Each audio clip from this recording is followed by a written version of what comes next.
నేను ice cream చేస్తా. Okay, ముందుగా ఇందులో పాలు వేసుకోవాలి. ఎన్ని పాలు పోసుకోవాలి? 1/2 లీటర్.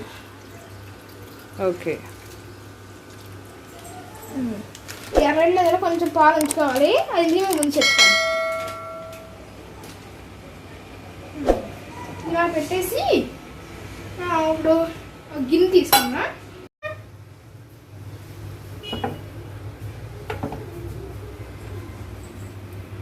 ఇందులో 2 స్పూన్ల కార్న్ఫ్లవర్ యాడ్ చేయాలి.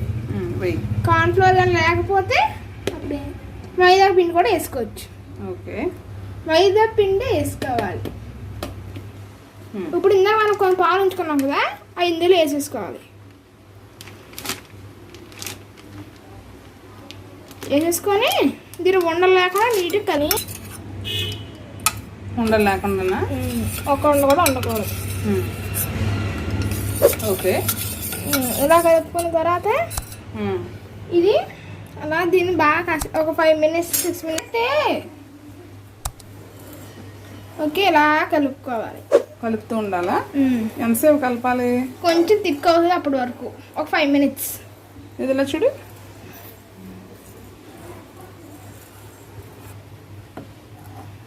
ఇప్పుడు మనం ఇందాక తీసుకున్నాం కదా, అదే స్పూన్తో 3-4 స్పూన్స్ పంచదార తీసుకోవాలి. ఇందులో వేసేసుకోవాలి. సరిపోదమ్మా అది పంచదార? సరిపోతుంది. సరిపోదు, అయితే 2 స్పూన్లు వేసేసుకోండి.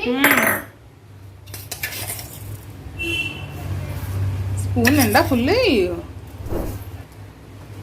కలపాలా పంచదార కరిగేంత వరకు స్లోగా. 5 minutes పంచదార కరిగిపోయిన తర్వాత అప్పుడు కార్న్ఫ్లవర్ వేసుకోవాలి. ఓకే, నేను మళ్ళీ వస్తాను. అయితే ఇలా థిక్గా అయిన తర్వాత అన్నీ తీసుకున్నాక కార్న్ఫ్లవర్ మళ్ళీ ఒకసారి బాగా కలుపుకొని దీంట్లో ఇలా చుట్టూ తిప్పుకుంటూ వేసేసుకోవాలి. ఓకే, వేసేసుకున్న తర్వాత ఇది మొత్తం థిక్గా అవ్వాలి. అప్పుడు అలా ఉండాలా, కలుపుతూ ఉండాలి. మీడియం ఫ్లేమ్లో పెట్టి. మీడియం ఫ్లేమ్లో పెట్టాలా? ఓకే, ఇంకొంచెం థిక్గా అవుతుంది కదా. అలా ఎంతసేపు కలపాలి? అలా చూడండి, అలా థిక్గా అవుతుంది కదా, అలా థిక్గా అవ్వాలన్నమాట. ఇంకొక 1 minute అలా ఉంచుకొని కట్టడమే. తగ్గులో పెట్టుకొని చేయాలి ఇది, లేదంటే ఏమవుద్దో నాకు కూడా తెలియదు. అయిందా? ఇప్పుడు స్టవ్ని ఇలా ఒకసారి తిప్పి ఇలా ఆపేయాలి. ఓకే, అప్పుడు బుడగలు ఇలా వస్తాయి అన్నమాట. అలా వస్తాయి బుడగలు? వస్తాయి. ఎలాగా? డుడుక్కని వస్తాయి. డుడుక్కని వస్తాయి. అంతా చల్లారన్నమాట. చల్లారి మళ్ళీ వస్తాను నీ దగ్గరికి. ఓకే ఓకే, మేము కూడా తర్వాత వస్తాం. Bye bye. బాగా తిరిగి అయిపోయింది రమ్య. ఇది ఒకసారి అవుతూ ఉంటుంది. ఆవిడ ఏం చేయాలి మనకు తెలియదు. ఇప్పుడు మనం అమ్మాయిని అడుగుదాం. అది ఏం చేయాలి? ఇప్పుడు దీన్ని ఏమైందమ్మా? అప్పుడు ఇది గట్టిగా అయిపోయింది. కొంచెం లూజ్ చేయాలి. కొద్దిగా పాలు వేస్తాం అంతే. కార్న్ఫ్లవర్ కొంచెం ఎక్కువైనట్టుంది ఇది. మీరు చెప్పి అంటే ఇప్పుడు ఇలా కొంచెం చిక్కగా అయితే కొద్దిగా ఇలా పాలు వేసుకోవాలి. సరిపోద్ది. కొంచెం బాగా కలుపుకోవాలి. సరిపడగా చేసుకోవాలి. సరిపడగా అంటే మీ వల్ల అయ్యింది. నేనేం చేశాను రా? మీరు కార్న్ఫ్లవర్ 2 స్పూన్లు నిండా వేసిరా అన్నారు. 1 స్పూన్ ఫుల్ వేసుకుని 1/2 వేసుకోండి. నువ్వు 2.5 వేస్తే నేను కాదు 2 వేయమని చెప్పాను. ఓకే, సరేలే. చూసారా, మా మమ్మీది తప్పు. ఎవరన్నా అంత ఇలాగే చేస్తారు తెలుసా? ఓకే, మంచిగా వస్తే నువ్వు చేసినట్టు, చెడ్డగా వస్తే అమ్మ చేసినట్టు. ఓకే, ఇప్పుడు మనం దీన్ని ఏం చేయాలంటే చెప్పు. నేను దీన్ని డైరెక్ట్ గీయను. చిన్న గిన్నెలో తీసుకొని నేను వేయినా? వద్దు, నేనే వేస్తాను. ఇందులో వేస్తావా? బాగా చల్లారిన తర్వాత ఒక్కొక్క దాంట్లో వేసుకోవాలన్నమాట.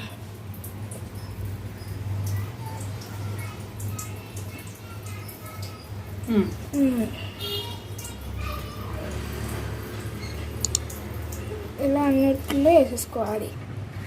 ఇలా అన్నిట్లో వేసేసుకుంటే ఇలా మూతలు పెట్టేసుకుందాం.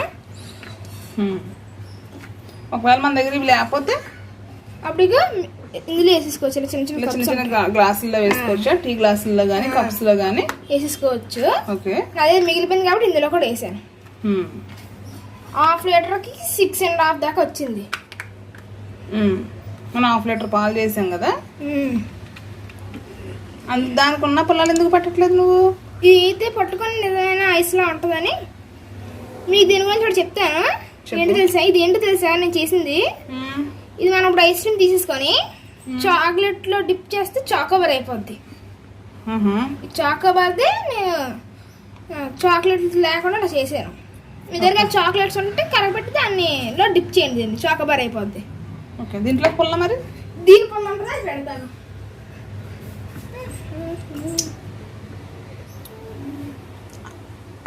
ఎందుకు అలాగా? దానివేమో దీనికి, దీనివేమో దానికి పెట్టావు. ఇదేదో ఒకటే అయితే 6 కదా పుల్ల. ఇది కాయలేదు, కాయదు. అది తెచ్చి ఆపండి. ఇది పెట్టేద్దా, స్టిక్స్ లేవయ్యి. సరే సరే, ఇరిగిపోయి. ఇప్పుడు ఫ్రిడ్జ్ లో ఎన్ని రోజులు ఉంచాలి ఇట్లా? దీన్ని 7లో పెట్టి ఓవర్ నైట్ అంతా ఉంచడమే. హైలో పెట్టి ఉంచేయాలా? ఓకే, ఇంకో చూసుకున్నాను. ఇందులో పెట్టేసి ఇంకో దీన్ని ఇలా 7లో పెట్టేసుకొని ఓవర్ నైట్ అంతా ఉంచేయండి. మీకు రేపు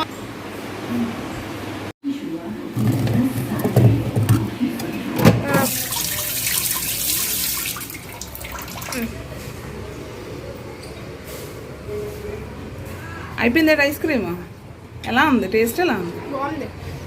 దీని చాక్లెట్లో మంచి చాకోబార్.